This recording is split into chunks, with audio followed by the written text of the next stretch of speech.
This video is brought to you by Ridge Wallet, a slim front pocket wallet available in carbon fiber and titanium. With more than 250,000 sold, a lifetime guarantee and free shipping, get 10% off with the code GOLDFISH at ridgewallet.com. Hello everyone, it's Seth, probably better known as Saffron Olive, and it's time for another Instant Deck Tech. So as you know, Wednesday means it's Wild Card Wednesday here in Instant Deck Tech land, and this week we are heading to Pauper for a super interesting Reanimator list. This is Eldrazi Reanimator, but remember, we're playing Pauper, so there's no Emeralds to get back, or Ulamogs or whatever, so we gotta make do with some of the common Eldrazi, but still, it is a super sweet deck, and it comes to us from Makai Takashi, who took it to a top 8 finish at a small Japanese tournament. So congrats to Makai on a super sweet deck. A quick reminder before we break down Eldrazi Reanimator for Pauper. If you enjoy this deck and you'll want to see it made into videos, take a minute, click the like button, the subscribe button, leave a comment, anything you can do to support your deck, because whichever deck is most popular gets a shot at being made into videos next week. So Eldrazi Reanimator, like any Reanimator deck, starts with getting things in the graveyard. That is a plan, even though we're playing with all commons. The deck works like any other Reanimator deck. Get big things in the graveyard, get big things back from the graveyard, hopefully kill opponent with those big things. So to stock our graveyard, we have Faithless Looting, number 1. Turn 1, draw and discard, can flash it back if we mill it over or discard a copy. And then on turn 2, we have Cathartic Reunion and Tormenting Voice, which lets us discard cards and then draw cards. So these cards just keep us churning through our deck, filling our graveyard as fast as possible. Then we have a couple of backup ways to stock our graveyard. Insolent Neonate, pretty straightforward. We just cast it, then we can sacrifice it to discard and draw. And then we have Stinkweed Imp, which lets us fill our graveyard super quickly, especially if we have like a Cathartic Reunion, an Insolent Neonate.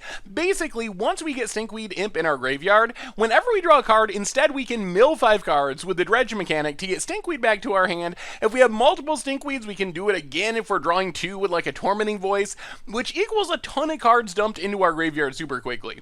So all these cards, just make sure we get cards in our graveyard. That is step number 1. Step number 2 is what we're trying to get in the graveyard, and this is where the Eldrazi come into play. So in our deck, we're playing Pauper, we gotta deal with commons. Our best reanimation target is Ulamog's Crusher.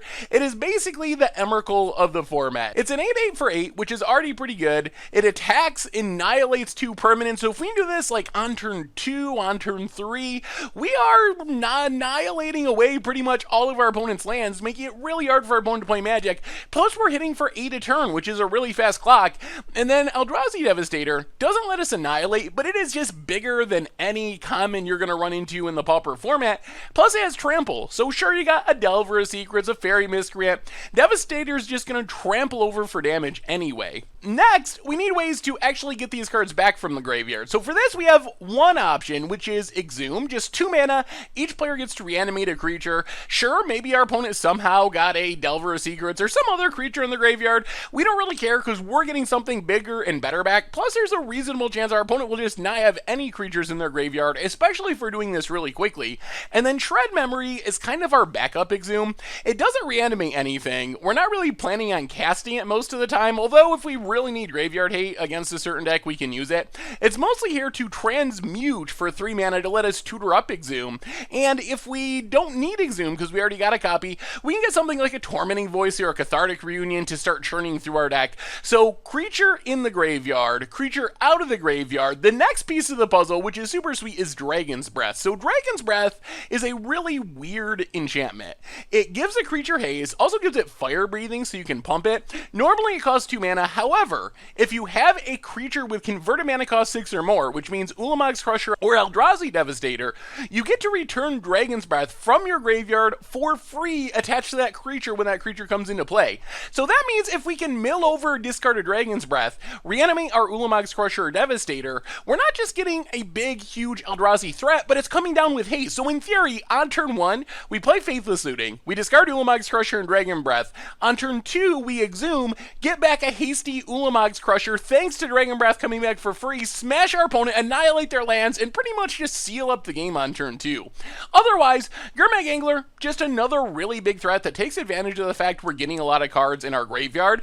We don't really want to reanimate it. We will if we have to, mostly planning on casting it for 1 mana with Delve. Duress makes sure that our opponent can't counter or kill our reanimation target, counter our reanimation spell. For removal, we have Lightning Axe, which kills pretty much anything in Pauper, plus gives us another discard outlet. Chainer's Edict works from the graveyard, so we can discard it in the early game if we need to, and then flash it back in the late game. In the mana base, Bojuka Bog gives us some graveyard hate, Radiant Fountain to gain a bit of life against decks like Burn and other aggro decks, a bunch of Pauper duels, some basic lands. In the sideboard, for control, we get Wrench Mine just to attack our opponent's hand, plus remember, in a pinch, if we're desperate, we can Wrench Mine ourselves to get our Eldrazi in the graveyard, Pyroblast just to win counter wars. Then we have for aggro, Cartouche of Ambition just to gain huge chunks of life, gives a creature lifelink, also maybe kills a small creature. But against a deck like Burn, if we can get this on one of our Eldrazi, gonna swing the race in our favor. Blazing Volley to deal with a board full of tokens, Doomblade for removal, Nile Spellbomb for opponents' graveyards. And that is Eldrazi Reanimator for Pauper. And that's been our instant deck for today. So thank you so much for watching. I hope you enjoyed the video, and I will talk to you soon. Thanks for watching the video. If you enjoyed it, help us out by clicking that like button down below. And to keep up on all the latest and greatest, click that subscribe button. And don't forget to hit that bell icon to get alerts whenever we have new videos. And if you want to, check out some of our other sweet videos here and here.